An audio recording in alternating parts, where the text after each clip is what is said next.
Hey y'all, Michael here with another MB Heritage Farms video. We've showed you guys how to grow pintos. Today we're going to show you a little something different. We're going to teach you how we cook them. Y'all stay tuned, this is going to be good. Tastes good too.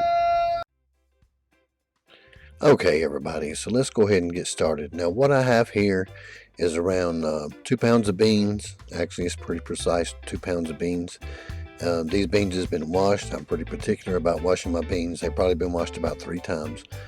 Then I put them in this crock pot here and I cover them with 2 inches of water. And after I cover them with 2 inches of water, I'm just going to cover them up and I'm going to let them sit here for around, I don't know, maybe 3.5 hours. I usually get busy in the daytime and forget about them, but as you can see, here they are through the magic of time. It's been around 3.5 hours and those beans have soaked up pretty much all they're going to soak up. So we're just going to go ahead and add exactly the same amount of water back to those beans, and that's pretty much close to around 2 inches from the top of your beans. Now you can add as much water as you want after that, little or more. These beans won't suck up much more after that. Now we have a few ingredients we're going to talk about. As soon as I get my water level fixed, I'm pretty particular about that too. So we are happy with, we have 2 inches now. So now we're going to get into some of the ingredients here. The first one, something my grandma would done. She'd take it back out after the beans was done, but for every 1 pound of beans, which we have 2 in here, we're going to add exactly 1.5 cloves of garlic. I'm going to go ahead and trim the end off here, and I'm just going to chunk them in there whole. And because we have 2 pounds of beans, we're going to go ahead and add 3 whole cloves of garlic. Now I know that sounds pretty precise, and it is, and it's for a reason. Most people just chunk pintos in a crock pot and don't do too much to them except add some salt. But if you never had beans this way, you probably ain't really had southern beans. You really need to try it this way, and you probably won't ever go back. So I'm going to go ahead and fix up everything here, clean my mess up so the warden don't come crawling on me.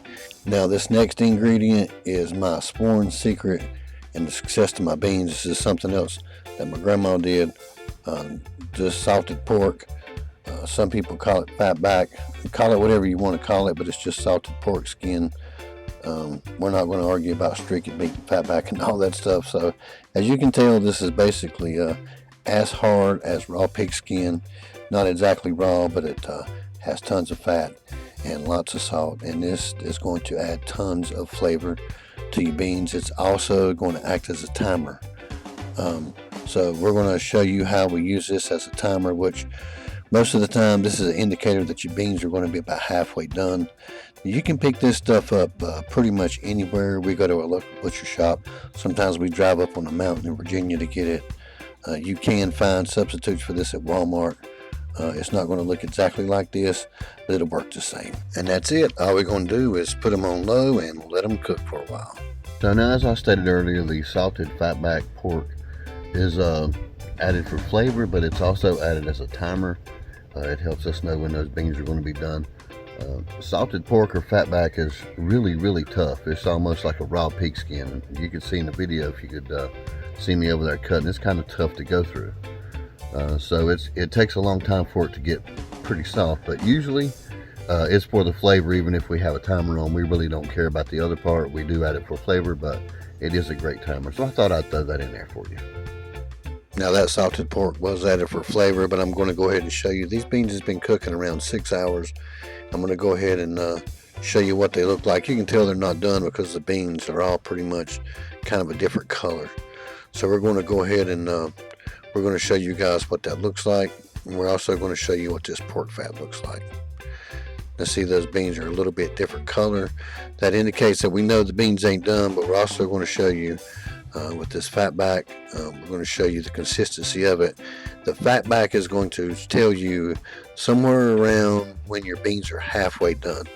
So I'm going to go ahead and I'll move my hand in a minute, I promise, and get out of the way and show you guys what I'm doing. But when the salted pork that you put in your beans cuts through really easy without you having to add hardly any pressure at all, including the skin part, it's all really soft and your fork just goes through really easy. Then when that part is done, your beans are half done. So when you're cooking them on low like this, that tells you you're going to have exactly the same amount of time, but we are cooking them low and slow.